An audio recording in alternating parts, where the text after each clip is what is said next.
हाँ थोड़ा तो चलो, तो आज की क्लास के अंदर भारत के शास्त्रीय नृत्य स्टार्ट करेंगे।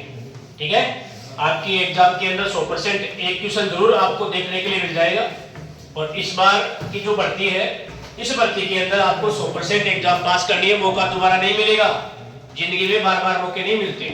ठीक है, तो मौके का फायदा उठाना है, नहीं फिर बाद में कोई मतलब नहीं रहेगा। तो आज की क्लास रहेगी अपनी भारत में शास्त्रीय नृत्य, और नृत्य की कुंडली जो है वो आज अपन पूरी कर देंगे अपनी। और पहले पार्ट के अंदर जो आपका भरतनाट्यम है, सबसे प्राचीन नृत्य है, उसी के बारे में आज अध्ययन करेंगे। ठीक है, हाँ, मौका नहीं जाने देना है। एक कहावत सुनी होगी राजस्थान के अंदर, आछियो आयो बाधवो, आछियो आयो बाधवो, दिन सावन का जाता, घोड़ा घोड़ी से बिगा, शामी होगा आता। तो इसीलिए ध्यान रखना, मौका नहीं मिलेगा, और मौका जो है ये बार बार में नहीं आएगा, भर्ती के अकॉर्डिंग ही आएगा। चलो देखो, तो आज का जो टॉपिक होगा अपना वो है शास्त्रीय नृत्य। और शास्त्रीय नृत्य जो है इनकी अपन आज चर्चा करेंगे टॉपिक के अंदर। अब भारत में जो शास्त्रीय नृत्य है, इन शास्त्रीय नृत्यों के अंदर कौन कौन से शास्त्रीय नृत्य है, कैसे हैं, उन सब की चर्चा जो है आज इस क्लास में पूरी कर देंगे पहले चैप्टर के अंदर। तो देखो, सबसे पहले बात करते हैं शास्त्रीय नृत्य की। और शास्त्रीय जो नृत्य है इसके बारे में पहले अपने को संक्षिप्त जानकारी होना आवश्यक है कि शास्त्रीय नृत्य होते क्या है। तो देखो, भारत जो है, इस भारत में नृत्यों को दो भागों में बांटा गया है। एक तो हो गया आपका शास्त्रीय नृत्य, ठीक है, और एक हो जाएगा अपना लोक नृत्य। तो शास्त्रीय नृत्य और लोक नृत्य जो है, ये दो प्रकार के नृत्य भारत में देखने को मिलते हैं। लोक नृत्य जो होते हैं वो केवल धुन के ऊपर बिना मतलब रिएक्शन के डायरेक्ट हाथ पांव हिलाकर कर देते हैं। और शास्त्रीय नृत्य जो होते हैं ये व्याकरण के नियमों के अनुसार होते हैं, और व्याकरण के जो नियम होते हैं उन नियमों के अनुसार ही शास्त्रीय नृत्य किए जाते हैं। तो भारत में दो प्रकार के शास्त्रीय नृत्य हैं। इनके नृत्य दो प्रकार के हो गए, एक शास्त्रीय नृत्य हो गया, एक हो गया लोक नृत्य।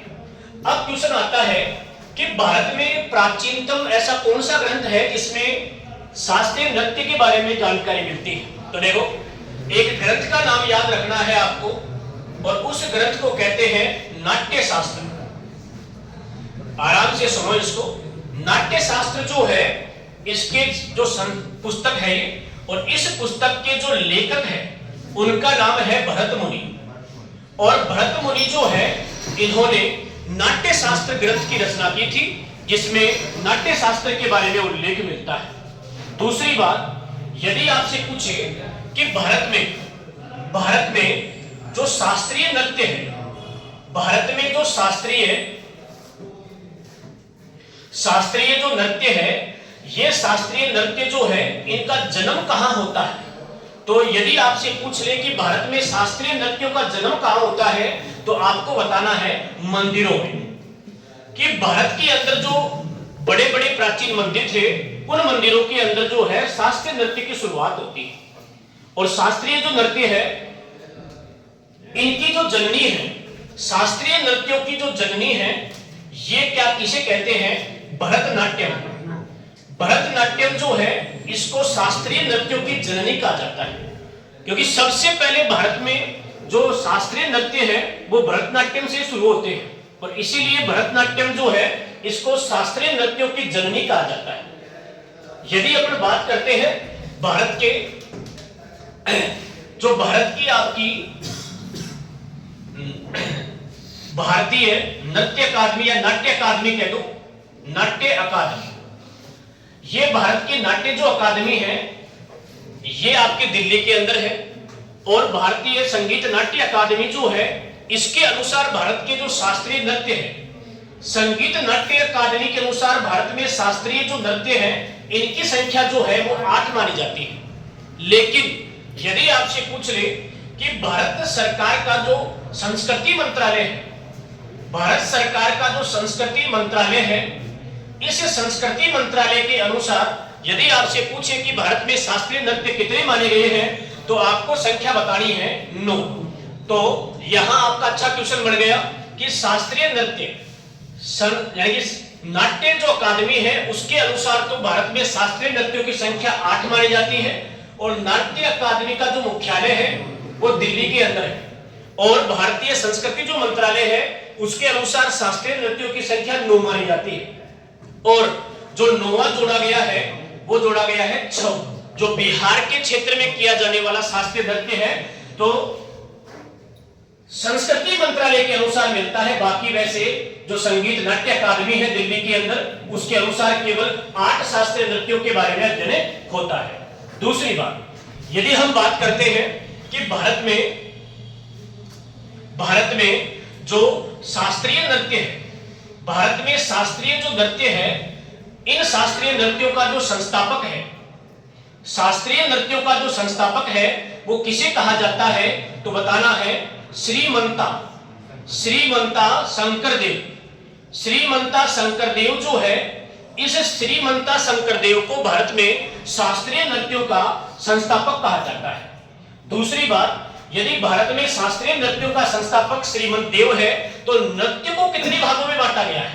देखो, भारत में जो नृत्य करते हैं इन नृत्यों को 3 प्रकार से अपन विभाजित कर सकते हैं। पहली बात, इसमें आता है तांडव। देखो, नृत्यों के भाग पूछ रहे कि नृत्य के प्रकार कैसे हैं, तो 3 प्रकार के नृत्य भारत में जो शास्त्रीय नृत्य है, शास्त्रीय नृत्यों के अंदर 3 प्रकार के नृत्य देखने को मिलते हैं, जिसमें एक का नाम है तांडव, एक का नाम है लास्य और एक का नाम है अभिनय। 3 प्रकार के जो नृत्य के प्रकार है वो देखने को मिलते हैं। दोबारा सुनना, भारत में जो नृत्य है उनको 3 क्षेत्रों में बांटा है, एक तो तांडव, एक लास्य, एक अभिनय। तांडव का मतलब होता है कि पुरुषों के द्वारा, या अपन बोलते हैं भगवान शिव जो तांडव करते हैं तो उसके आधार पर एक नृत्य का प्रकार तो है तांडव। एक है लास्य, इसमें क्या है, महिला या बोल दो या पार्वती के आधार पे जो नृत्य होता है वो होता है लास्य।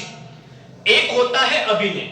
आपने देखा होगा जब शास्त्रीय नृत्य किया जाता है तो उसमें आंख, हाथ, पांव, ठीक है, पहनावा, ये अलग अलग प्रकार का होता है, और वो आता है सब अभिनय के अंदर। यहां आपको याद रखना है कि शास्त्रीय जो नृत्य है, इस शास्त्रीय नृत्य में अभिनय जो है वो कैसे होता है। अभिनय के प्रकार पूछ रहे कि शास्त्रीय नृत्य में किस प्रकार से अभिनय होता है, तो देखो सबसे पहले बात करते हैं, हाँ, अंग, वाचिका, अहरिया और सात्विक। ये लो सब सात्विक। अभिनय के अंदर इन 4 क्षेत्रों का प्रयोग या 4 स्टेपों का प्रयोग जो है वो होता है। दोबारा समझना, नृत्य को 3 क्षेत्रों में बांट दिया, तांडव भगवान शिव के अनुसार, लास्य स्त्री योचित बोल दो पार्वती का, और अभिनय के अंदर जो है एक आता है अंग, एक आता है वाचिका, एक आता है अहरिया, एक आता है सात्विक। अब होते क्या है ये आपको समझना है।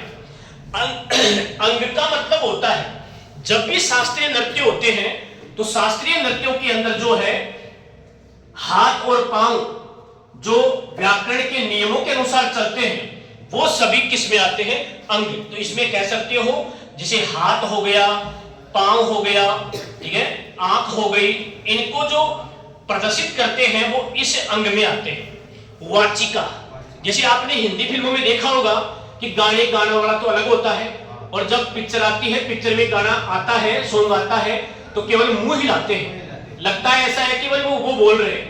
तो वाचिका का मतलब है कि जब ध्वनि स्टार्ट होती है तो उसको बोल बोल के प्रदर्शित करना, अपने मन में या कैसे भी ऐसे लगे कि भाई बोल रहा है ये।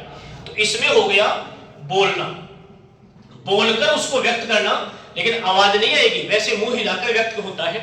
अहरिया का मतलब क्या होता है, जब भी शास्त्रीय नृत्य होता है तो इसमें वेशभूषा कह दो कि जो वेशभूषा पहनी जाती है वो वेशभूषा अहरिया की कहलाती है। तो आप यहां लिख सकते हो वेशभूषा, और वेशभूषा जो है ये यहां पर क्या है, अहरिया में आती है। सात्विक का मतलब होता है कि जब आप नृत्य करते हैं तो नृत्य के अंदर जो रिएक्शन आता है, देखा होगा जब भी आप शास्त्रीय नृत्य देखते हैं, आंखें हैं लंबी लंबी दिखाई देती है, टेढ़ी मेढ़ी ऐसे देखते हैं, उसके अनुसार जो नृत्य होता है उसके अनुसार जब अपन रिएक्शन देते हैं, आंखों का है, हाथों का है, पांवों का है, वो सब इसमें आता है। ठीक है, इस रिएक्शन को कहोगे आप सात्विका। तो इस प्रकार से इस शास्त्रीय नृत्य में 4 प्रकार के अभिनय देखने को मिलते हैं। एक अंगिका बोल दो, इसको अंगिका भी बोल सकते हो, वाचिका बोल सकते हो, अहरिया बोल सकते हो, सात्विका बोल सकते हो। अंगिका में हाथ पांव इत्यादि अंगों का यानी कि संचालन होता है। वाचिका में जब कथा होती है तो कथा में उसको मुख से बोलकर संकेत के रूप में देना। अहरिया का मतलब होता है वेशभूषा, जो नृत्य किया जाता है उसकी वेशभूषा कैसी होगी। और सात्विक का मतलब है रिएक्शन, जब नृत्य किया जाता है तो नृत्य के दौरान हाथों का, आंखों का जो रिएक्शन होता है, ठीक है, वो आपका सात्विक में आता है। इसके बाद में अपन बात करें कि भारत में देखो, भारत में जो शास्त्रीय नृत्य है, भारत में जो शास्त्रीय नृत्य है, इन शास्त्रीय नृत्यों को मुख्यतः 8 क्षेत्रों में विभाजित किया जाता है। एक है आपका भरतनाट्यम, और भरतनाट्यम के बाद में एक हो गया अपना कथकली, कथकली हो गया। एक हो गया आपका कुचिपुड़ी, ठीक है। एक हो गया अपना मोहिनीअट्टम, मोहिनीअट्टम। एक हो गया अपना ओडिसी, एक हो गया अपना मणिपुरी, और एक हो गया अपना सत्रिय। 1 2 3 4 5 6 7। एक हो गया अपना कथक नृत्य उत्तरी भारत का। भरतनाट्यम जो है ये तो अपन पढ़ते हैं साहब तमिलनाडु का, कथकली अपन पढ़ते हैं साहब केरल का नृत्य, कुचिपुड़ी पढ़ते हैं अपन आंध्र प्रदेश का, और मोहिनीअट्टम जो है ये पढ़ते हैं केरल का, और ओडिशा जो है ये ओडिशा का हो जाएगा, ठीक है। और मणिपुरी जो है ये हो गया आपका मणिपुर का, और सत्रिया जो है ये हो गया असम का, और कथकली उत्तरी भारत का है, और इसका नवीनतम घराना जो है वो लखनऊ है। तो इस प्रकार से भारतीय संगीत नाट्य अकादमी के अनुसार भारत में शास्त्रीय नृत्य जो है उनकी संख्या 8 मानी गई है, ठीक है। और उसके बाद में जो 9वां है वो संस्कृति मंत्रालय के अनुसार माना जाता है 6, ठीक है। एक बार रिवाइज देखो, शास्त्रीय नृत्य जो है इनको नृत्य को यहाँ शास्त्रीय नृत्य न लिखिए, अपन नृत्य लिख सकते हैं। नृत्य को 2 भागों में बांटा है, शास्त्रीय नृत्य और लोक नृत्य। और नृत्य से संबंधित प्राचीनतम ग्रंथ है नाट्य शास्त्र। नाट्य शास्त्र के जो पुस्तक के लेखक है उनका नाम है भरत मुनि। भारत में प्राचीनतम शास्त्रीय नृत्यों का जन्म मंदिरों में होता है। भारत में जो नाट्य अकादमी है दिल्ली, उसके अनुसार 8 जो है मुख्य शास्त्रीय नृत्य माने जाते हैं, और संस्कृति मंत्रालय के अनुसार 9 माने जाते हैं, जिनमें 6 को शामिल किया गया है। भारत में शास्त्रीय नृत्य जो है इनके संस्थापक श्रीमंता शंकरदेव को माना जाता है। और नृत्य जो है शास्त्रीय नृत्यों में 3 प्रकार से इसको विभाजित किया जाता है, तांडव, लास्य और अभिनय। तांडव में भगवान शिव अर्थात शिवमत हो गया, इसमें पार्वती या स्त्रीयोचित हो गया, और इसमें अभिनय के प्रकार है एक तो अंगिका, वाचिका, अहरिया और सात्विक। अंगिका में हाथ पांव इत्यादि को प्रदर्शित करना, वाचिका का मतलब है बोलकर उसको प्रदर्शित करना, अहरिया का मतलब है वेशभूषा जो है नृत्य के अनुसार धारण करना, और सात्विक का मतलब होता है कि जो रिएक्शन होता है आंखों का और हाथों का, वो रिएक्शन जो है आपका सात्विक में आता है। तो इस प्रकार से ये जो आपका शास्त्रीय नृत्य है इसकी ये तो हो गई सामान्य जानकारी। भारत में शास्त्रीय नृत्यों की जननी भरतनाट्यम को कहा जाता है। भरतनाट्यम जो है ये तमिलनाडु का है, कथकली जो है केरल का है, कुचिपुड़ी आंध्र प्रदेश का है, मोहिनीअट्टम जो है केरल का है, ओडिसी जो है ओडिशा का है, मणिपुरी जो है मणिपुर का हो गया, सत्रिया है असम का, और कथक हो गया लखनऊ का। यदि प्राचीनतम पूछे तो भरतनाट्यम, और नवीनतम पूछे तो सत्रिया जो असम राज्य का है ये माना जाता है। इसके बाद में ठीक है। इसके बाद में अब अपन बात करते हैं भरतनाट्यम की। तो थोड़ी सी जानकारी भरतनाट्यम की देख के उसके बाद में अपन रेडी कर लेंगे। तो देखो एक बार भरतनाट्यम जो है इसको थोड़ा सा और देख लेते हैं एक बार। देखो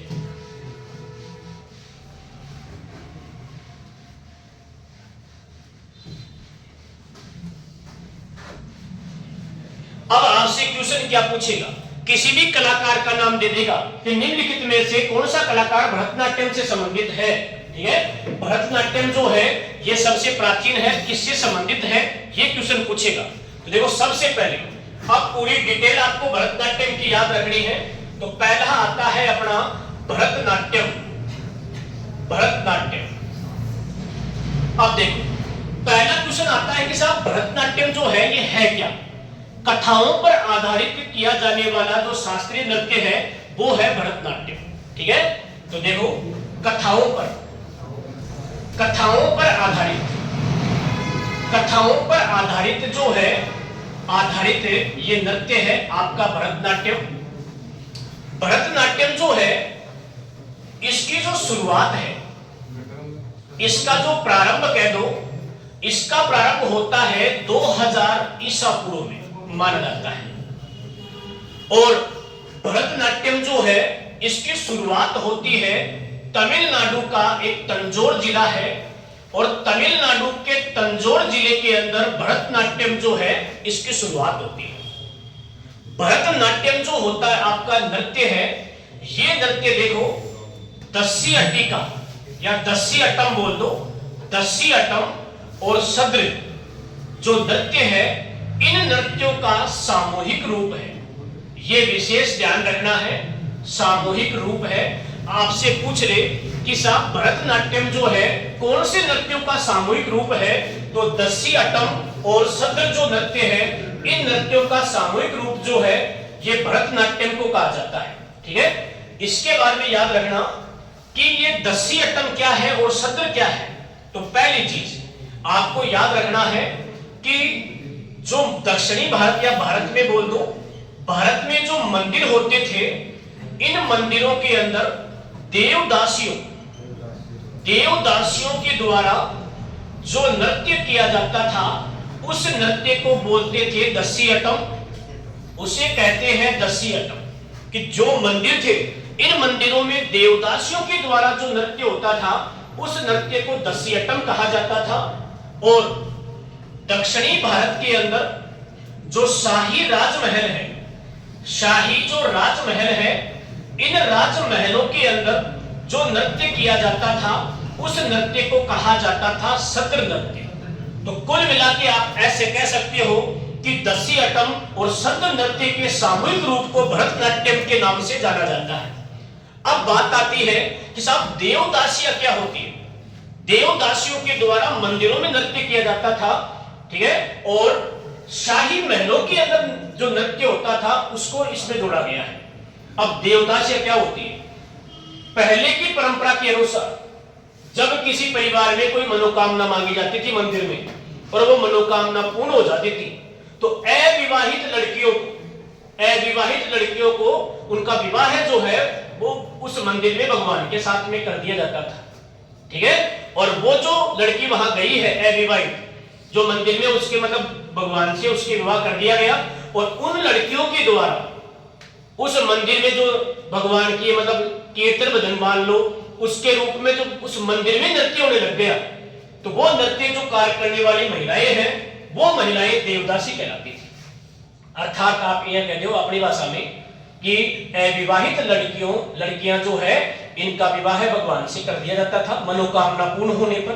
पहले सिस्टम चलता था ये, और जो अविवाहित महिलाएं होती थी, लड़कियां होती थी, वो लड़कियां ही मंदिरों में नृत्य करती थी और उन महिलाओं को, उन लड़कियों को ही क्या है देवदासी कहा जाता था।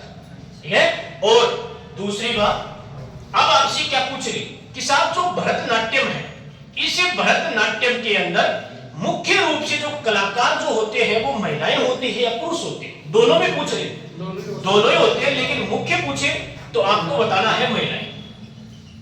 महिलाओं के द्वारा किया जाता है भरतनाट्यम, ये आपको विशेष ध्यान रखना। वर्तमान में तो चलो पुरुष भी करते हैं, महिलाएं भी करती है, लेकिन मुख्य रूप से भरतनाट्यम जो है ये महिलाओं के द्वारा ही किया जाता था। मैंने बता दिया यहाँ पे मंदिरों के अंदर जो देवदासियां हैं वो करती थी, और राजा महाराजाओं के शाही महलों के अंदर जो है महिलाएं नृत्य करती थी, वो सद्य महिलाएं थी, सद्य नृत्य था। इन दोनों के सामूहिक रूप को कहा जाता था। आगे देखिए, इसके बारे में आपको याद रखना है कि जो भरतनाट्यम है, इस भरतनाट्यम का जो अर्थ है शाब्दिक, भय, रै और तय, तीन से बना हुआ है।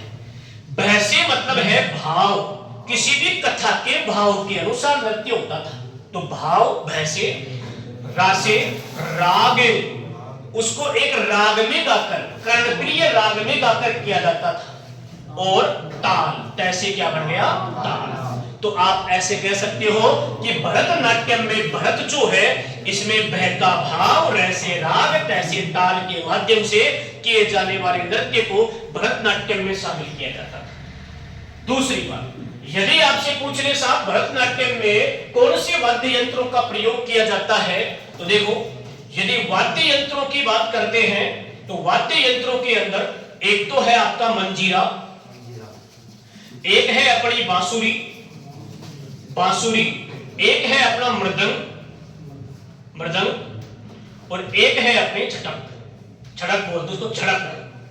ये जो आपके वाद्य यंत्र है, इन वाद्य यंत्रों का प्रयोग जो है वो भरतनाट्यम में किया जाता था।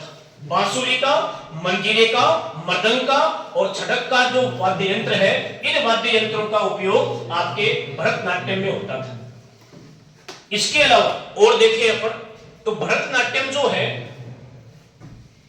अब देखो भरतनाट्यम जो होता है आपका दक्षिणी भारत में, आपने कभी फोटो देखी हो, दक्षिणी भारत में आपको ऊंचे ऊंचे मंदिर मिलेंगे, और मध्यकाल के अंदर दक्षिणी भारत के जो मंदिर हैं, उन मंदिरों के अंदर जो तस्वीर पत्थर पर खोद के बनाई गई है वो नृत्य नुमा तस्वीरें हैं।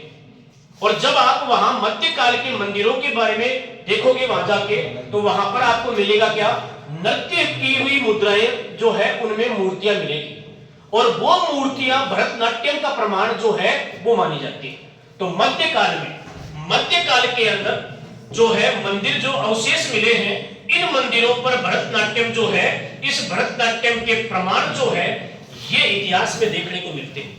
तो आप ऐसे भी कह सकते हो कि इतिहास में भी भरतनाट्यम के प्रमाण जो है वो मंदिरों से खोजे गए थे। दूसरी बात कि भरतनाट्यम जो है, भरतनाट्यम जो है, इस भरतनाट्यम के कुछ मुख्य कलाकारों की बात करते हैं। एक चीज तो ध्यान रखना कि भरतनाट्यम को पुनर्जीवित करने का काम किसने किया था, ठीक है। तो तमिलनाडु जो है, इस तमिलनाडु के लोगों के द्वारा ही जो है इस भरतनाट्यम जो है, कृष्ण अय्यर क्वेश्चन डायरेक्ट पूछे कि भरतनाट्यम जो है इसको पुनर्जीवित जो है ये करने का कार्य किसने किया था, तो आपको बताना है कृष्ण अय्यर। और कृष्ण अय्यर जो है ये तमिलनाडु के निवासी थे, और इन्हीं के द्वारा भरतनाट्यम को पुनर्जीवित करने का काम किया था। इन्होंने 1922 में तमिलनाडु के अंदर ही संगीत अकादमी जो है, इस अकादमी की जो स्थापना है, यह स्थापना कृष्ण अय्यर के द्वारा की गई थी। और अब लास्ट जो सबसे इंपॉर्टेंट क्वेश्चन है जो आपको याद ही रखना है वो क्या है, इसके प्रमुख जो कलाकार हैं वो कौन कौन से हैं, ये ध्यान रखना है। तो लास्ट इस कड़ी के अंदर देखो, सबसे पहले महिला कलाकारों की बात करते हैं जो आपको विशेष याद रखनी। पहली है महिला कलाकार जिसका नाम है मल्लिका साराभाई, विशेष याद रखना ये दोस्तों। भरतनाट्यम को करने वाली पहली महिला जिसका नाम है मल्लिका साराभाई, दूसरी है मरलानी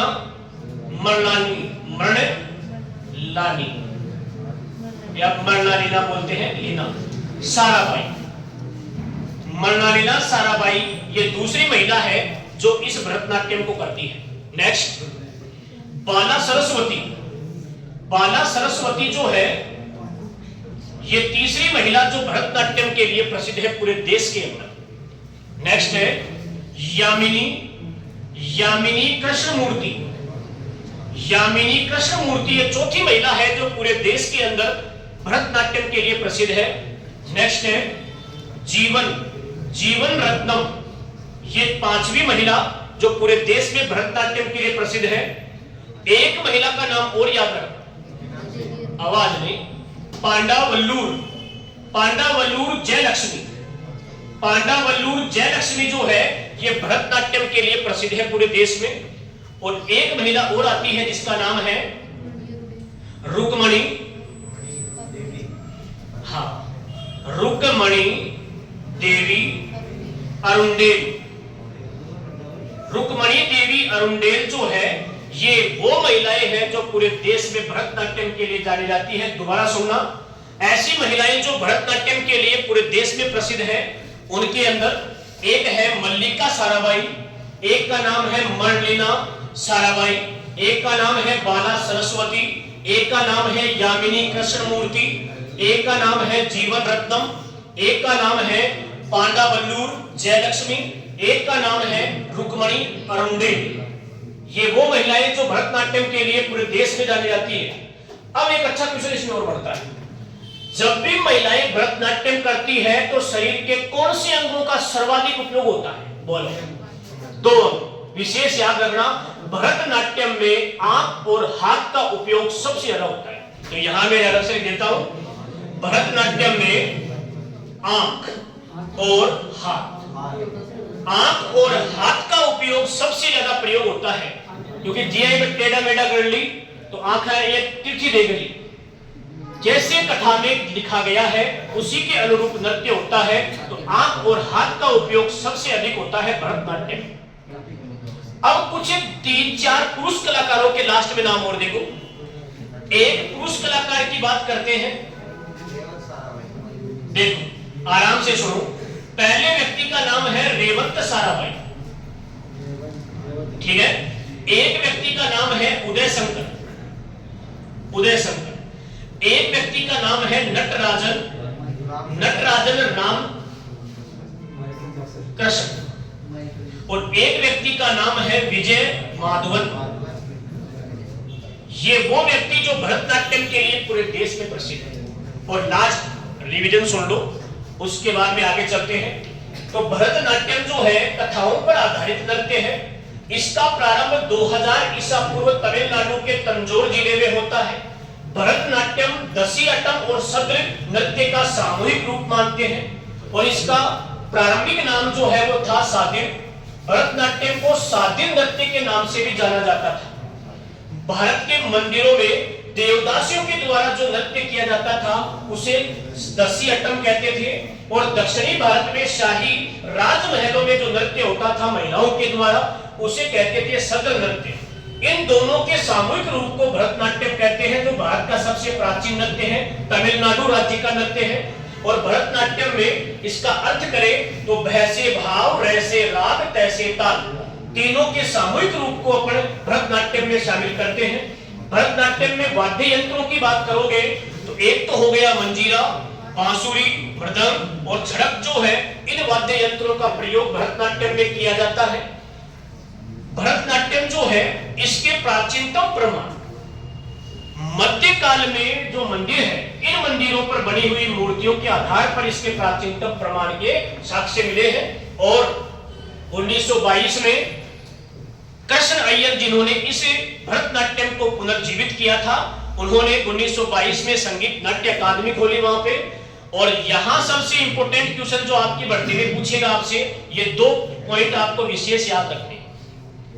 प्रमुख महिला कलाकारों की बात करोगे तो मल्लिका साराभाई, मृणालिनी साराभाई, बाला सरस्वती, यामिनी कृष्णमूर्ति, जीवन रत्नम और पांडावल्लूर जयलक्ष्मी और रुक्मणी देवी अरुंडेल, ये वो महिलाएं जो भरतनाट्यम के लिए प्रसिद्ध है। और पुरुषों की बात करते हैं तो रेवंत साराभाई, उदय शंकर, नटराज रामकृष्णन और विजय माधवन, ये वो व्यक्ति जो पूरे देश में भरतनाट्यम के लिए जाने जाते हैं। ठीक है, तो अगली क्लास के अंदर फिर आप नए टॉपिक के रूप में मिलते हैं। तब तक के लिए धन्यवाद, बाय बाय, टाटा।